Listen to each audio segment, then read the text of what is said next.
Hello from Vietnam, and welcome once again to Know Before You Go, a program of the Dominican Central Province of St. Albert the Great that allows us to take a look ahead at the upcoming weekend's readings.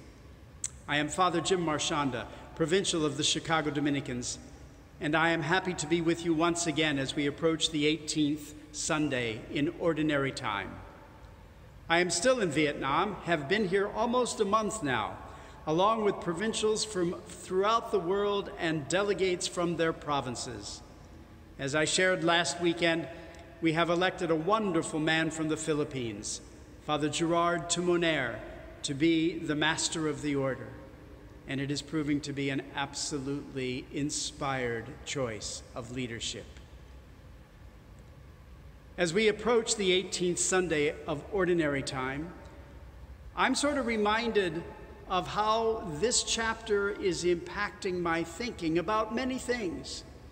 And I think probably in the most significant way, it is challenging me to think more broadly than just about my province.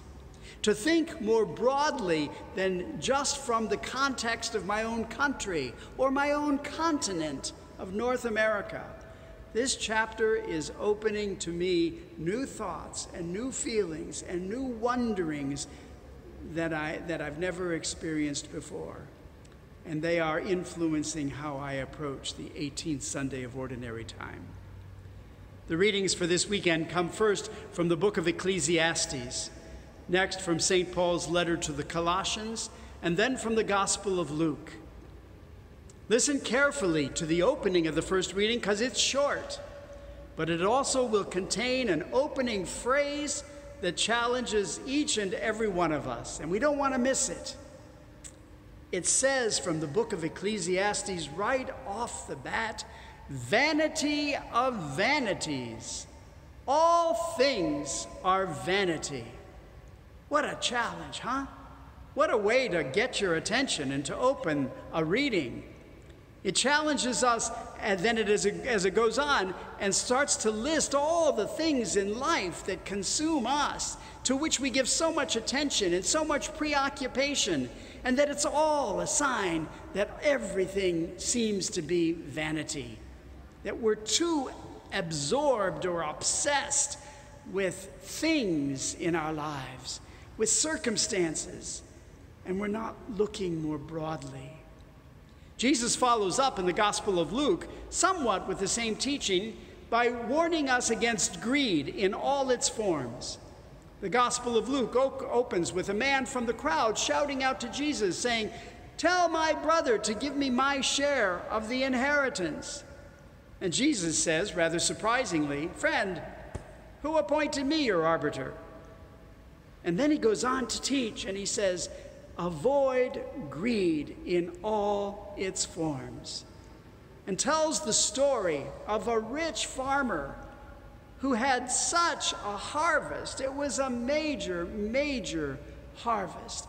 And he said to himself, "I know what I'm going to do. I'm going to tear down my little barns, and I'm going to build big barns to store all this that will take care of me for the rest of my life. And then I'm going to be able to sit back to eat, drink, and be merry." You will remember those words. He was going to build bigger barns so that he could eat, drink, and be merry. And it was all about him. That's the point. It was all about him. And God says at the end of the story, "You fool, this very night your life could be demanded of you. And to whom will all that built-up wealth of yours go?"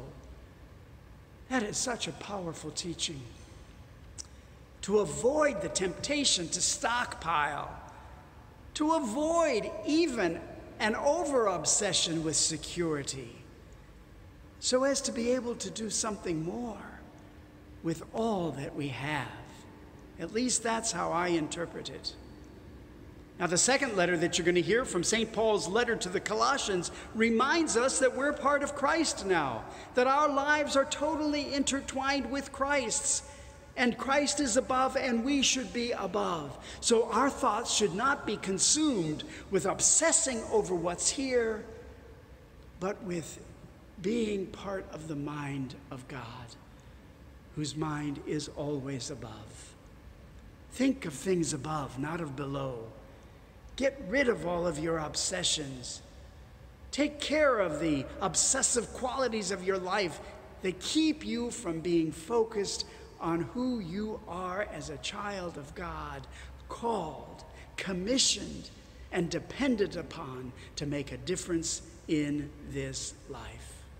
These readings are striking me very strongly, as I said, because being at this chapter is making me more aware of the world of Dominicans, of the global character of our order, and not just the American character of our order, or not just the Chicago character of our order. This chapter is stretching me and drawing me into a much broader way of thinking.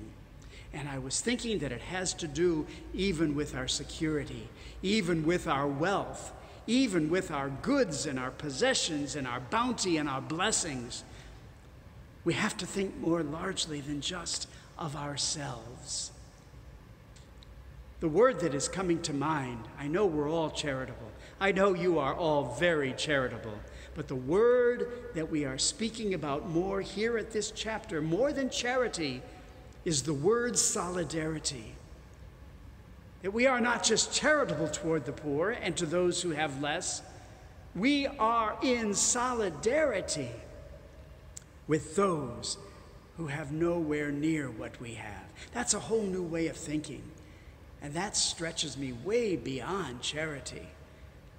That stretches me into a deeper understanding of what being the people of God really means. I was trying to think of a good analogy, a good metaphor for understanding what solidarity in over and above charity might mean. And I started thinking of many of you, my family and my friends, all of you who have family and friends. And I was thinking of a parent in relation to a child. When you are good and generous and giving to your child, it's not because you're just generous, not just because you're charitable, but because you are in solidarity with that child. That child is a very part of who you are. Your beings are intermingled. And what you give is not just out of kindness and charity. What you give is out of solidarity, that you are one in the same person almost. The same goes for grandparents, doesn't it? Your generosity and your kindness toward your grandchildren is not just because you're kind and charitable, but because you are in being with one another. You are in solidarity with one another. What happens to your grandchild's life happens to your life. We are so one in our love for our children and for our families. That's what solidarity is all about. That's what I believe the general chapter here in Vietnam is calling me to be more attentive to and more aware of. My solidarity, our province's solidarity with Dominicans and their needs throughout the world, especially in parts of the world that are so much more or less fortunate than we are in the United States.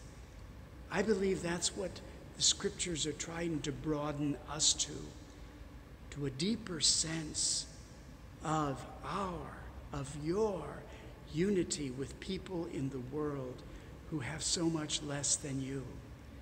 It's not just a question of charity. It's a question of solidarity, of being one with the suffering of others, and living and acting not just out of our kindness, but living and acting out of our duty. This weekend challenges us away from greed and to really strive to understand our oneness with not just our families, but with the whole body of Christ, which at times will demand of us that we not focus so much on our own security, but that we take some risks and step out in helping others achieve some semblance of security. Blessings on you as you enjoy the readings for the 18th Sunday of Ordinary Time.